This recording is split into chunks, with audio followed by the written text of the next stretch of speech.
Friends, welcome to Commerce Tech. आज हम बात करने वाले हैं आपसे कैसे एक्सेल में इनवॉइस फॉर्मेट को तैयार करें। ठीक है, तो इनवॉइस फॉर्मेट को कैसे तैयार करें एक्सेल में, आज हम उसके बारे में बात करने वाले हैं। तो आपके सामने एक ब्लैंक शीट दी रखी है मैंने यहाँ पे अभी फिलहाल तो आपको। ठीक है, तो इसमें हम इनवॉइस फॉर्मेट बनाएंगे, वो भी नॉर्मल सा, एडवांस लेवल पे नहीं है, अभी इनवॉइस फॉर्मेट नॉर्मल लेवल पे, ताकि उसे प्रिंट करके अपने उसमें अपनी बिल बुक बना सकें बाद में।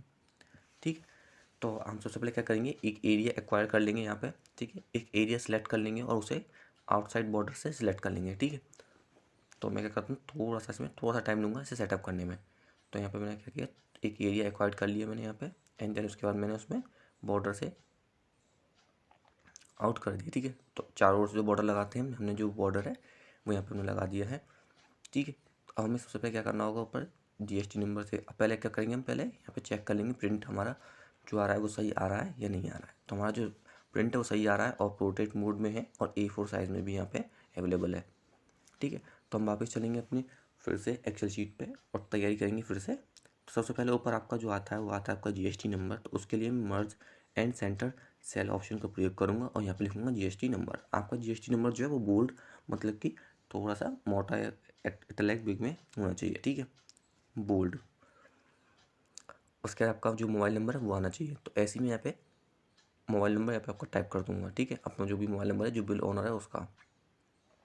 ठीक है, मोबाइल नंबर टाइप करने का अब जो बीच में आ रहा है उसको मैं यहाँ से एलिजन से साइड में कर लूँगा, साइड वाले से। ठीक है, लेफ्ट साइड वाले एलिजन से। उसके बाद मैं क्या करूँगा, ये तो आपकी दोनों चीज़ हो गई, जीएसटी नंबर और मोबाइल नंबर। अब आता है हमारी फर्म का नेम। तो मैं क्या करूँगा, थोड़ा सा इसमें जो भी एरिया है वो सिलेक्ट कर लूँगा। ठीक है, तो आप अपने हिसाब से यहाँ पे सिलेक्ट कर सकते हैं एरिया। मैंने अपने हिसाब से यहाँ पे ले लिया है मार्जिन एरिया जो है, और इन सभी सेलों को मर्ज एंड सेल सेंटर की यूज़ से एक सेल में कंबाइंड कर दूँगा। ठीक है, उसके अंदर में जो है यश गारमेंट्स एंड हॉजरी के नाम से एक फर्म बनाने, जो बिल ऑनर है उसका मैंने यहाँ पे नाम लिख दिया है। एंड देन उसको एलिजिमेंट की तरफ से एलिजन ऑप्शन जो होता है उसकी मदद से यहाँ पे मैं थोड़ा सा सेट कर दूँगा। ठीक है, आप देख सकते हैं जो जो मैं ऑप्शन यूज़ कर रहा हूँ उस हिसाब से।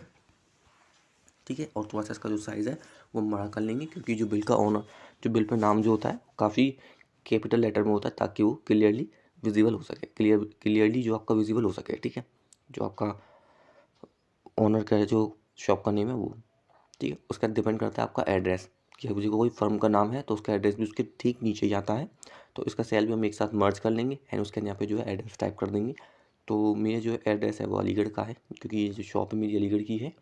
तो उस बेस पे हम यहाँ पे इसका जो एड्रेस है वो टाइप कर देंगे। ठीक है, तो एड्रेस, और एड्रेस में आपका जो भी हो, जैसे मेरा जो है गली नंबर आपका 2। ठीक है, गंभीरपुरा है ना, जेल रोड गंभीरपुरा, और उसके बाद अलीगढ़। आप चाहो तो अलीगढ़ नीचे भी लिख सकते हैं या फिर ऊपर भी लिख सकते हैं। अगर आपका फ्लैट वगैरह है तो फ्लैट नंबर और स्ट्रीट लैंडमार्क जो भी आप चाहें तो वो यहाँ पे बढ़ा सकते हैं। आपका जो एड्रेस होता है वो कंपलसरी तो नहीं है, मगर अगर 2 लाइन में है तो काफ़ी अच्छा रहता है, क्योंकि उसमें फिर थोड़ा सा लुक जो है अट्रैक्टिव लगता है, देखने में अच्छा लगता है। ठीक है, तो यहाँ पे मैं उसको जो अपना स्टेट और स्टेट के साथ पिन कोड दोनों चीज़ यहाँ पे लिख दूंगा, उत्तर प्रदेश, एंड ब्रैकेट में जो मेरा पिन कोड है यहाँ का अलीगढ़ का वो मैं यहाँ पे टाइप कर दूंगा। ठीक है, तो आप देख सकते हैं यहाँ पे एक थोड़ा सा अच्छा लग रहा है देखने में, एंड ऐसे हम थोड़ा सा बोल्ड भी कर लेंगे ताकि ये थोड़ा सा विजिबल भी हो बिल पे। दूर से देखें तो थोड़ा सा इसका जो है एड्रेस आसानी से नज़र आता है। अब देन यहाँ पे आता है जो चीज़ मैं सप्लाई करता हूँ उसकी थोड़ी सी डिटेल यहाँ पे रखनी पड़ी, जैसे लेडीज़ सूट्स हैं। ठीक है, और इसके साथ साथ जो भी मैंने गारमेंट्स के काम है, मेरे पास जो भी गारमेंट्स की जो भी हमारे पास जो भी वैराइटीज़ हैं उनके बारे में थोड़ा सा यहाँ पे मैं डिस्क्रिप्शन दे सकता हूँ। जैसे मैं लेडीज़ सूट हैं, कुर्ता है, चुन्नी है, साड़ी हैं, और and all types of garments जो भी हैं तो यहाँ पे मेंशन यहाँ पे कर दूँगा। ठीक है, अदर गारमेंट्स यहाँ पे लिख के मैंने इसे यहाँ पे इसे भी मैं थोड़ा सा बोल्ड कर लूँगा। आप चाहें तो इसे बोल्ड कर सकते हैं, अगर ना भी कहें तो कोई दिक्कत नहीं है। ठीक है, आपका देखिए ये पार्ट पूरा हो गया है, हमारा जो खुद का जो पार्ट होता है पूरा हो गया है। ठीक है, जिसमें ऑनर का नेम, एड्रेस और उसकी क्या क्या क्या वो काम करता है उसको लेकर थोड़ा सा डिस्क्रिप्शन यहाँ पे दे दिया है। अब यहाँ पे लिखेंगे हम यहाँ पे थोड़ा सा इनवॉइस नंबर को लेके। ठीक है, क्योंकि इनवॉइस नंबर नहीं होगा जब तक वो बिल का बिल नहीं बना जाएगा इनवॉइस नंबर के बिना। ठीक है, तो यहाँ पर हम इनवॉइस नंबर टाइप कर लेंगे, जिसमें यहाँ पे आपको इनवॉइस नंबर लिखना पड़ेगा। आप चाहे बाय हैंड भी लिख सकते हैं या फिर डिजिटली भी यहाँ पे लिख सकते हैं। ठीक है, और फिर इसका यहाँ पे इनवॉइस नंबर के साथ साथ डेट। तो बेसिकली आप चाहें तो ये आमने सामने का तो बढ़िया रहेगा, और आप चाहें तो इसमें स्टेट कोड के नाम से भी बढ़ा सकते हैं। मैंने बढ़ाया नहीं है इसमें, हालांकि आप चाहें तो स्टेट कोड के नाम से भी बढ़ा सकते हैं। अब मैं फिर से इसको एक बॉर्डर में कन्वर्ट कर दूंगा। ठीक है, मैंने जो बॉर्डर में कन्वर्ट कर दिया। अब आएंगे आपके यहाँ पे पार्टी नेम, क्योंकि आप जिस सप्लायर जिसको आप माल बेचेंगे तो उसका नेम, उसका एड्रेस और उसका GST नंबर, ठीक है, और उसका मोबाइल नंबर। आप GST को हमेशा कैपिटल में लिखा तो बढ़िया रहेगा, क्योंकि एक वो शॉर्ट फॉर्म है इसलिए। उसके बाद उसका मोबाइल नंबर या कॉन्टैक्ट नंबर, उसके बाद अदर, जिसमें आपको उसको लेकर लैंडमार्क या स्ट्रीट को लेकर कुछ भी लिखना हो या फिर कोई भी अदर स्पेसिफिक डिटेल लिखनी हो तो आप यहाँ पे लिख सकते हैं। इसे मैं पूरा यहाँ पे बोल्ड कर दूंगा, ठीक है, ताकि ये भी अच्छे से विजिबल हो सके, ठीक है। यहाँ पे होगा हमारा एक पार्ट ये पूरा। उसके बाद हम इसको भी थोड़ा सा जो है अब हम यहाँ पे चेक कर लेंगे, ठीक है। तो आप देख सकते हैं हमारा जो इस समय बिल्कुल परफेक्ट सही आ रहा है पेपर पे, A4 साइज़ के हिसाब से भी, ठीक है। हमें ये जो एक चीज़ यहाँ पे पूरी तरह से सही आ रही है। अब चलिए चलते हैं, वीडियो को थोड़ा सा और आगे बढ़ाते हैं ताकि हम इसमें भी और चीज़ें बढ़ा सकें, ठीक है। अभी तो सिर्फ हमारा ये 50% बिल ही तैयार हुआ है, अभी थोड़ा सा और बाकी है। अब हम फिर से जो है बॉर्डर लगा लेंगे थोड़ा सा, क्योंकि हमारे यहाँ पे दूसरा पार्ट कंप्लीट हो गया है। अब बात आती है आपकी आइटम ऑफ डिस्क्रिप्शन की, नंबर्स ऑफ क्वांटिटी की और इन सब के बारे में। तो यहाँ पे आप लिख लेंगे सबसे पहले SN नंबर। SN नंबर जो होता है वो डिपेंड करता है कि आप कितने आइटम बेचने वाले हैं। उसका आपका अमाउंट, ठीक है, टोटल अमाउंट वगैरह जो होता है वो, ठीक है। उसके बाद आपका यहाँ पे अमाउंट के बाद जिसमें जो है यहाँ पे T बढ़ा दिया, T नहीं लिखा था मैंने, ठीक है। तो उसके बाद आपका जो है रेट, उसके बाद आपका क्वांटिटी, ठीक है, यूनिट क्वांटिटी जो होती है। आप जो मेरे केस में क्या है कि मैं जो सप्लाई करता हूँ वो ज़्यादातर पीस का माल है, मतलब पीस में, तो मैंने ऊपर ही क्वांटिटी के साथ पीस लिख दिया है, ठीक है। अगर आपके में ऐसा नहीं है तो आप एक और सेल बढ़ा सकते हैं पीस का या फिर क्वांटिटी का, जिसमें आप पीस, मीटर, जैसे भी आपका बॉक्स वाइज जैसे भी हो उसमें आप लिख सकते हैं, ठीक है। इसको आप अपनी तरफ से थोड़ा सा सेट ऑफ कर लेंगे, क्योंकि ये थोड़ा सा आउटपुट में जा रहा है। यहाँ पे रैप टेक्स्ट का यूज़ करने पे थोड़ा सा आउटपुट में जा रहा है, ठीक है। मेरी पिछली वीडियो में मैंने बताई दिया था कि रैप टेक्स्ट का कैसे यूज़ करते हैं, अगर नहीं पता हो तो आप उसे जाकर वहाँ पे देख सकते हैं, ठीक है। तो चलिए चलते हैं फिर से वीडियो पे इसी पे ही। तो आप देख सकते हैं हमने यहाँ पे क्वांटिटी ऑफ पीस को यहाँ पे ले लिया है, ठीक है, थोड़ा सा सेट ऑफ कर लिया है, मगर इसमें क्या है थोड़ा सा सेट ऑफ नहीं हो पा रहा है। तो इसको हम वैसे ही जैसे पहले था वैसे ही रहने देंगे, क्योंकि उसमें भी थोड़ा सा सही लग रहा है देखने में भी, ठीक है। तो हम लिख लेंगे सीधे HSN नंबर पर इसके बाद, क्योंकि HSN कोड होना बहुत ज़रूरी है, ठीक है। इसको भी हम रैप टेक्स्ट यूज़ करके साइड में ले लेंगे, ठीक है। और उसके बाद हम क्या करेंगे, जो नीचे आता है अब आता है पार्टिकुलर्स या फिर आइटम ऑफ डिस्क्रिप्शन के बारे में बताने के बारे में, ठीक है। इस सेल को जितने भी सेल हैं 4-5 सेल में जितने भी उनको हम आपस में मर्ज कर लेंगे और यहाँ पे लिख देंगे पार्टिकुलर्स या फिर आइटम ऑफ डिस्क्रिप्शन, जिसमें आप लिखेंगे कि आप क्या चीज़ सप्लाई कर रहे हैं, उसका जो नेम होता है जो आप मेंशन करेंगे वो यहाँ पे है, ठीक है। अब ये सभी जो है नीचे बाउंड्री में टच हो रहे हैं, तो मैं चाहता हूँ ये थोड़े से ऊपर मतलब बीच में आ जाएंगे थोड़े से, ठीक है, हवा में झूलते रहें। तो हम क्या करेंगे, इसे थोड़ा सा एलिजन ऑप्शन की वजह से इनको थोड़ा सा बीच में लेके आ जाएंगे, ठीक है, और बोल्ड भी कर दिया मैंने इन्हें। उसके बाद में हम जो गुड्स ऑफ डिस्क्रिप्शन के जितने भी हेड हैं उनको मैं एक साथ मर्ज कर लूँगा, सभी सेलों को एक एक करके, ठीक है। और मैंने यहाँ पे सभी सेलों को यहाँ पे मर्ज कर लिए। अगर आपका कोई भी डाउट रह रहा हो तो आप मुझे कमेंट कर सकते हैं, ठीक है, ताकि मैं उसको मैं इजीली फाइंड आउट कर सकूँ नेक्स्ट वीडियो में। तो यहाँ पे 1 2 3 करके मैं यहाँ पे 13 आइटम्स यहाँ पे लिख लूँगा।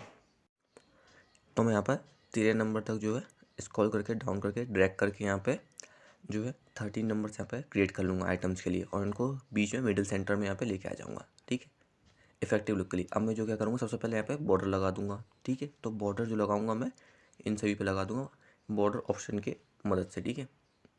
और उसके बाद यहाँ पे आपका जो अमाउंट है यहाँ पे है, मैं डेसिमल लगा दूँगा यहाँ पे, ताकि एक ज़ीरो के बाद जो है पीछे के 2 डेसिमल आने चाहिए। अब इसमें यहाँ पे 0 लिखा है तो अब ये डेसिमल जो काम नहीं करेगा अभी, ठीक है। इसमें मैं कंट्रोल D से जो है यहाँ पे नीचे तक ड्रैग कर लूँगा सभी चीज़ों को।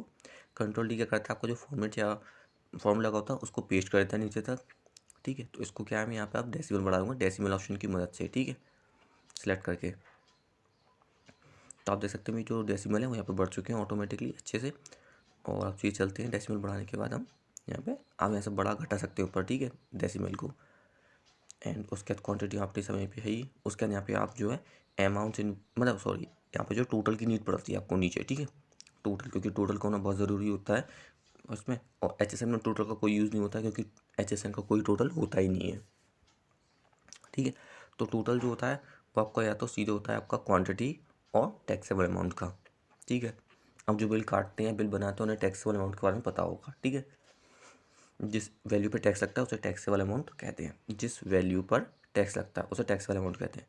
तो यहाँ पे मैंने सम फॉर्मूले के यूज़ से यहाँ पे मैंने फॉर्मूले को लगा दिया है और कंट्रोल आर की मदद से मैंने ये फॉर्मूले को सेल में अंदर तक सेल में पेस्ट कर दिया है।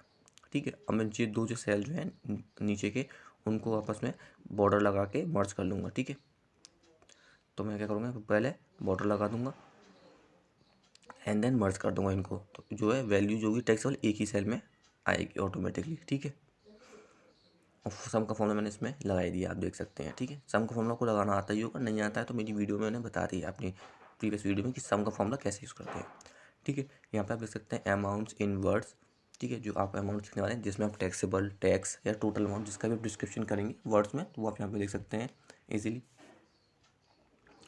ठीक है, यहाँ पे भी मैं एक एरिया जो है सिलेक्ट कर लूँगा और रैप टैक्स की हेल्प से उस एरिया को मैं एक सेल में कन्वर्ट कर दूँगा। ठीक है, मर्ज एंड सेंटर और वेब टेक्स्ट की मदद से इनको एक ही एरिया में मर्ज कर दूँगा सेंटर को। ठीक है, उसके अंदर मैं क्या करूँगा, अमाउंट्स इन वर्ड लिख दूँगा। ठीक है, तो अमाउंट्स इन वर्ड लिख के मैं इसको थोड़ा सा सेटअप कर लूँगा एलिजन ऑप्शन की मदद से साइड में, और इसको मैं बोल्ड कर लूँगा थोड़ा सा। ठीक है, उसके बाद यहाँ पे आप अपने लिख सकते हैं CGST, CGST, SGST, IGST, और उसके साथ साथ मैं यहाँ पे जो है इन्हें बोल्ड कर लूँगा। ठीक है, बोल्ड करने के बाद यहाँ पे नीचे मैं राउंड ऑफ, फ्रेट, तो वो ऑप्शन में यहाँ पे बढ़ा सकता हूँ। ठीक है, राउंड ऑफ मैंने यहाँ पे बढ़ा दिया ऑप्शन एक। उसके बाद यहाँ पे फ्रेट, क्योंकि वही देखो भाड़ा जो होता है वो लगता ही है हर बिल पे अप्रॉक्सीमेट, तो मैंने यहाँ पे उसका एक अलग से हेड भी मेंशन कर दिया। उसके यहाँ पे लिख दिया मैंने टोटल अमाउंट। ठीक है, तो हमें क्या करेंगे, हम 0 0 करके लिख लेंगे और उसके साथ साथ इनके जो डेसिमल हैं उनको भी हम यहाँ पे बढ़ा लेंगे। ठीक है, उसका देने जो है बोल्ड भी कर लेंगे हम यहाँ पे। ठीक है, कंट्रोल बी की मदद से। एंड उसके बाद क्या है, मैं यहाँ पे फॉर्मूला लगा दूंगा आपका। ठीक है, सम वाला फॉर्मूला जो होता है वो लगा दूंगा यहाँ पे, तो उसको है यहाँ पे मर्ज हो जाएंगे ऑटोमेटिकली। अब नीचे आता है आपका बैंक डिटेल्स लिखने के लिए, यहाँ पे टाइप करने के लिए, तो यहाँ पे आप इजीली बैंक डिटेल्स, आपको जो भी अदर चीज़ मेंशन करनी होती है वो आप यहाँ पे नीचे मेंशन कर सकते हैं, है ना। तो चलिए चलते हैं सीधे बैंक डिटेल्स। यहाँ पे आप लिख सकते हैं जिसमें आप अपने बैंक का IFSC अकाउंट नंबर और बैंक का नाम जो है मेंशन करना होता है। ठीक है, इसमें अभी मुझे पर्सनल डिटेल्स है तो यहाँ पे मेंशन तो मैं करूँगा नहीं इस चीज़ों को। ठीक है, उसके साथ साथ उसके जो EV बिल होता है तो वो बनता है, तो EV बिल नंबर। ठीक है, ट्रांसपोर्ट नेम भी आप मेंशन कर सकते हैं मत करना चाहें तो, और डिलीवरी नोट बनता है जब आप EV बिल बनाते हैं तो उस केस में, तो वो भी आप यहाँ पे उसका नोट लिख सकते हैं। उसके साथ आपकी जो भी टर्म्स एंड कंडीशन है वो आप यहाँ पे लिख सकते हैं। तो इवन ऑल आप नीचे 2 3 हेड जो मिलते हैं उसमें आप अपनी टर्म्स एंड कंडीशन या जो भी डाउट होते हैं, जो भी आपको डिस्क्रिप्शन रखना होता है वो आप यहाँ पे नीचे लिख सकते हैं। ठीक है, अकाउंट डिटेल या पेनल्टी के बारे में जो भी लिखना होता है आप यहाँ पे लिख सकते हैं। उसका मैंने यहाँ पे एरिया पूरा लेके बोल्ड कर लिया है। ठीक है, तो एरिया पूरा जो मैंने यहाँ पे बोल्ड कर लिया है। उसके बाद आप सबसे नीचे एक लिख देंगे the invoices generated by computer. ठीक है, तो इससे ये रहेगा कि कुछ इनवॉइस जनरेटेड है, कंप्यूटर जनरेटेड है। ठीक है, इनवॉइस जो है कंप्यूटर जनरेटेड है। उसके नाम हम यहाँ पे क्या करेंगे, मर्ज कर लेंगे सेल को, क्योंकि देखो नीचे जब जिसका बिल होता है सेलर का तो उसे अपने जो है साइन करने होते हैं। ठीक है, एज ए बिल पर। ठीक है, तो मैं क्या यहाँ पे एंटर करके जो है उसका नाम यहाँ पे आ जाएगा ऑटोमेटिकली। आप प्लस यूज़ करके जिस सेल को सेलेक्ट करेंगे तो उसका जो भी डाटा होगा वो इस सेल में आ जाता है। ठीक है, तो मैंने क्या कहा, डायरेक्ट नाम टाइप करने की बजाय वहीं से ऊपर से कॉपी पेस्ट कर लो या फिर प्लस करके लेके आ सकते हो। ठीक है, उसके अंदर नीचे यहाँ पे सिग्नेचर लिख दिया है इसमें, और जो सेल है वो डिलीट कर दिए 2 3। ठीक है, और आपको मैं बताता हूँ थोड़ा सा उसके बारे में, फॉर्मूले वगैरह लगा देता हूँ उसमें। इनको जो है मैं यहाँ पे आपको लगा करता हूँ थोड़ा सा। जैसे मान लो यहाँ पे आप चाहें तो इसको सिंपल फॉर्मूला लगा सकते हैं ऊपर, क्वांटिटी इनटू रेट करके, और कंट्रोल D से ड्रैग कर देंगे इस फॉर्मूले को नीचे तक।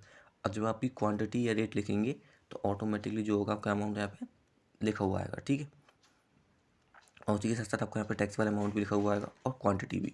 और यहाँ पे आप चाहें तो अपना CGST SGST जो भी लगाना है आप लगा सकते हैं। जैसे मैंने अपना 5% के हिसाब से लगाया है, आधा आधा। एंड देन यहाँ पे लगा देंगे हम सम का फॉर्मूला टोटल करने के लिए।